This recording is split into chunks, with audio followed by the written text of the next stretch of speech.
folks, Bob Sellers here, your host and resident singing fisherman and hook, line, and singer. As always, thank you so much for tuning in. Today, I'm going to show you some of my favorite knots that I use for fishing. Really, the only 3 knots that you would ever have to catch all the fish that you ever wanted to catch. I'll show you my 3 favorite knots. Stay tuned. I have a section of 17-pound fluorocarbon here, Seguar, and I'm going to show you the first knot that is one of the 3 knots that you could really go the rest of your life without knowing any others. This one will get you by. Most of us grew up tying a clinch knot or an improved clinch knot. I won't go over that, but this is a little bit different. This is a knot that I learned several years back, and it's very simple to tie. It's called the Uni Knot, or you could call it the number 6 knot or the figure 6 knot, and here's why. I take it, I'm right-handed, I take the tag in here and put it through the eye of the lure or hook that I'm tying to, pull about 6-8 inches and just pinch. At that point, you're going to kind of twist as you go in, and it'll form a figure 6 right there. Do y'all see that? Can you see that? You see that 6? I don't know which is easiest, my hand or the black background. But you can see that 6. And from that point, you take the top of your 6 and you start wrapping it. Wrap it around both of these lines that you just made that loop with. You're going to want to go, depending on the line size, at least 5 times. That's 2, 3, 4, 5. I love the number 7. I normally go 7. Alright, so you've been around both lines 7 times. You'll take this tag in part in your teeth and just pull it. What I did was pulled that part in my teeth until it got us to that point right there. Before you get it real tight, go ahead, run this through your lips just to wet it. That reduces friction, which reduces heat, which keeps you from weakening your line. And then again, before that gets real tight, go ahead and pull it down. Pull it down to whatever you're tying to. As you can see, it starts making a knot. Cinch it pretty tight and then pull on that tag in. I do it again with my teeth, and that makes it look nice and neat. I give that main line another good tug. Snip off your tag in, leaving 1/4, 1/8 of an inch or so, and there is your completed Uni knot. That's all there is to that knot. It's very strong. It's not the strongest knot, but it is a very, very strong knot. Uni knot. Learn the Uni knot, and you will use that the rest of your life. If you've always tied a clinch knot or a double clinch knot, I believe if you start tying the Uni, you'll like it. You'll like it a lot better. Stay tuned now, and I'll show you my next favorite knot. Alright, for this knot we're going to use a braid. This is a 15-pound braided line right here. I'm going to take this same frog. It is by far the strongest knot available, and it's definitely the strongest knot for braid. It's the best knot for braid. Sometimes with mono or fluoro or copolymer, it can give you a little trouble, but for braid such as this, It is the only knot that I ever tie. This knot is called the Palomar knot, and I'll show you how to do it. There's two ways you can start. You can either double your line, taking about at least 6 to 8 inches for tag, and doubling and pinching that right there until you've got that. And again, I'm right-handed. You would just do this totally opposite. If you happen to be a lefty like my dad, take that double line and go through that eye, just like that. Or if you've got a really small eye that you're going through, unlike this big one on the frog here, very simple. You get the same end result. Go through, pull out 10, 12 inches, and then go back through. And then you've still got that line, that doubled line that your lure or your hook or whatever is has passed through. All right, and then go ahead. What you're going to want to do at this point, just make a simple overhand loop like that. And don't pull it real tight. And what you always want to make sure is that this loop that was created right there is big enough for whatever you're tying this braided line to pass through. And then you're going to do just that. You're going to pass it through that loop. And then you're going to take both the tag and the main line and begin to pull that tight.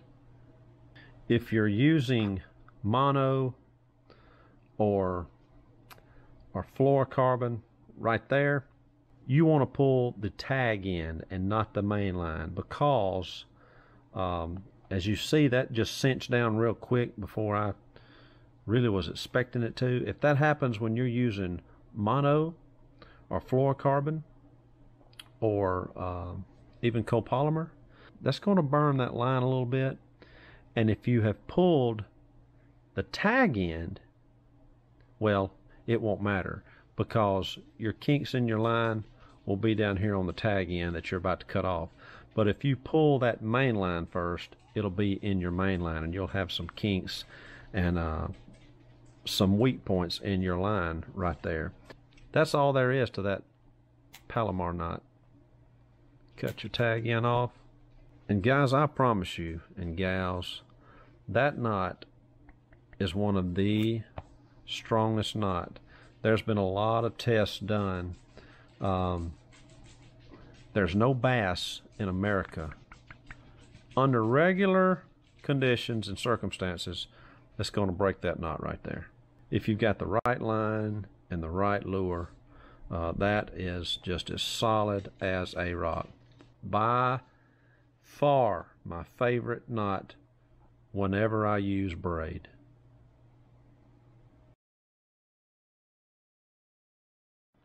I'm going to take this fluorocarbon now and show you another knot that's a favorite of mine. This is called the loop knot, or the cray loop knot.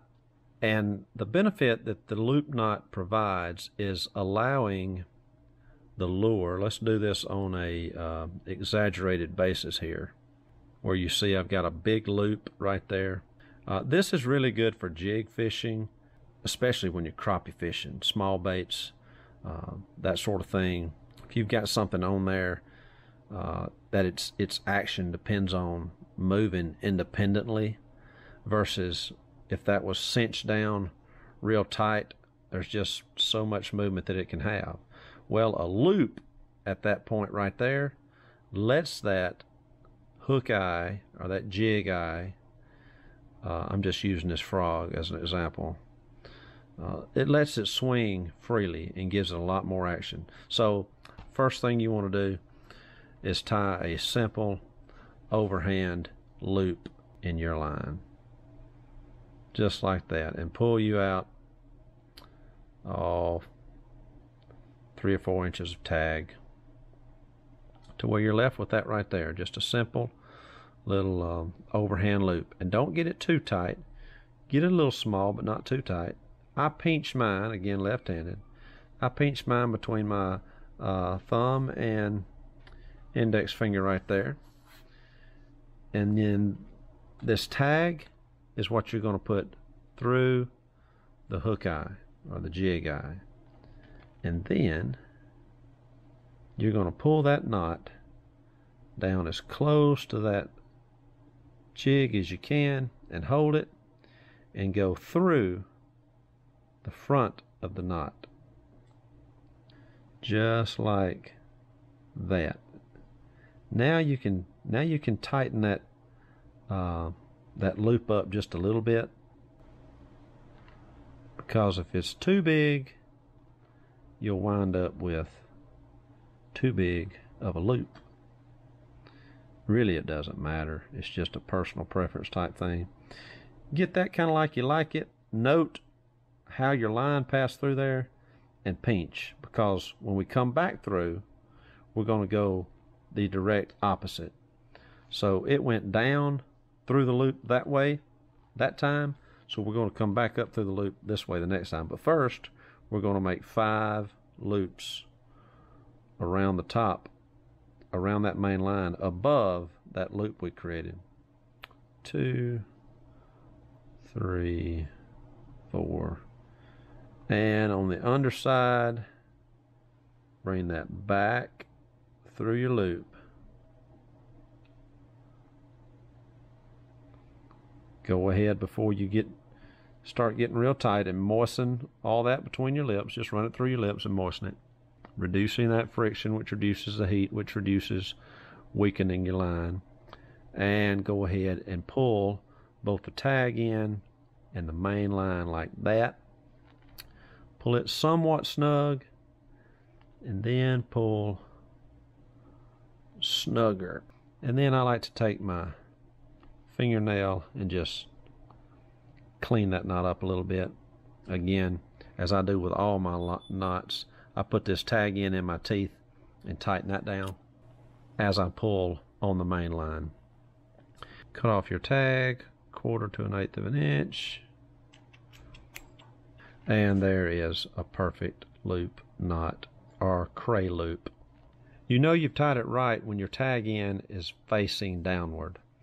If you don't run through that loop in the opposite direction, your tag end will face up, and so you'll know you haven't tied that knot right.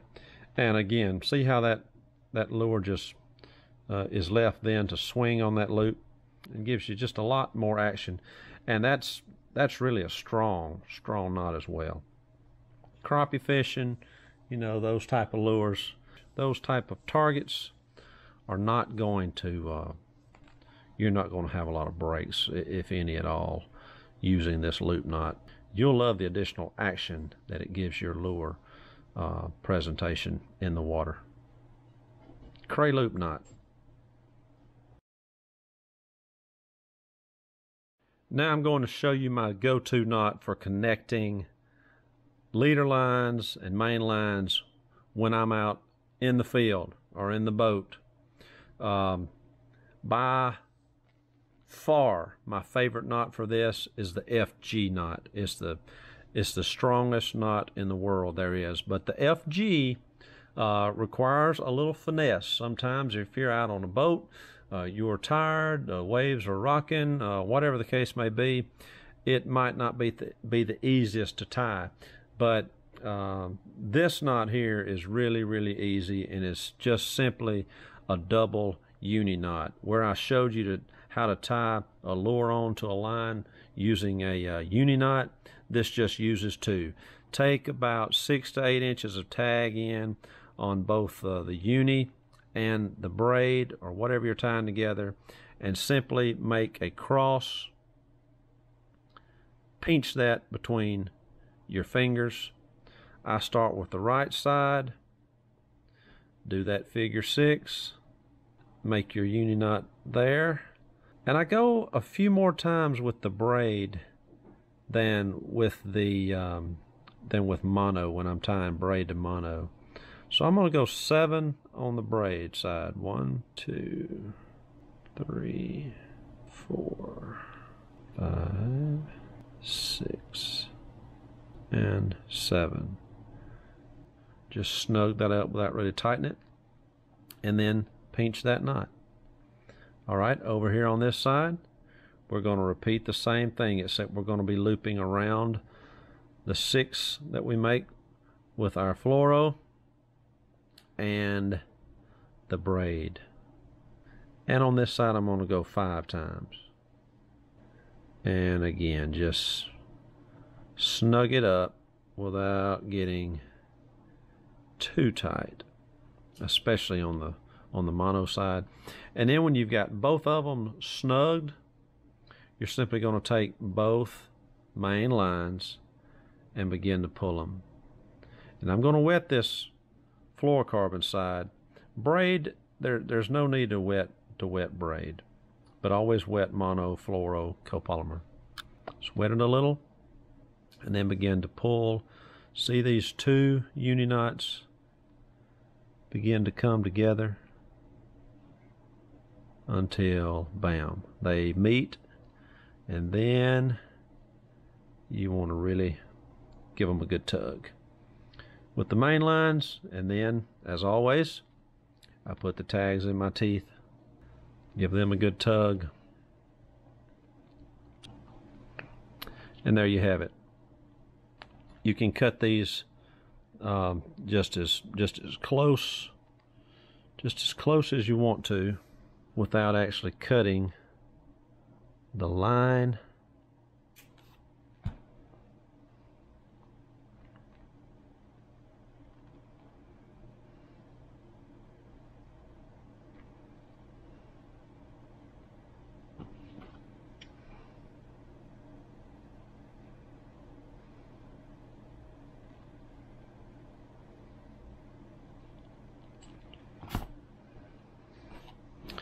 And there you have an easily constructed double uni knot that is not as strong as some other knots out there, but still pretty strong. And the beauty of it is that it is consistent. It is so easy to tie, and therefore each time you do it will be very, very consistent.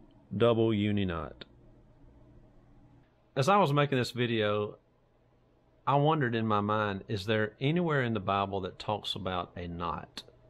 Talks about a knot being tied. So I took my trusty Takarta Bible app and searched for knot, K-N-O-T, and came up with 0 results. But when I searched for tie, I found some verses that I think are always appropriate. This is in Proverbs chapter 6, verses 20 and 21 say, "My son, keep thy father's commandment, and forsake not the law of thy mother. Bind them continually upon thine heart, and tie them about thy neck." Let's see, I think in this example, a Palomar knot would be good. Tie your father's and your mother's commandments to your neck with a Palomar knot, so they'll never, ever break. That'll do you good through life. If you listen to what old dad and what old mom say, you kids, you may watch this video. If you're younger than 18, you probably think that you know it all still, and that mom and dad are old dumb fogies. Just stay tuned. One day you will appreciate their directions, and you'll appreciate their corrections. I promise you that. As always, thanks so much for tuning in. I hope if you like this video, you'll give it a big thumbs up. Also, be sure to subscribe to my channel. We're trying to reach people with fishing. We're trying to reach people, most importantly, with the gospel of Jesus Christ. The more subscribers, the more likes, the more comments this channel gets, the more that YouTube will recommend these videos to someone else. And you never know, maybe, just maybe, it'll change a life. Thank you so much. I hope you all have had a wonderful start to your 2022. Can you believe that? 2022. Happy New Year to you, from my family to yours. I pray that your upcoming year and many more to follow are healthy, happy, and prosperous. Remember, God loves you, and so do I. Until the next time, I'll catch you later. Bye-bye.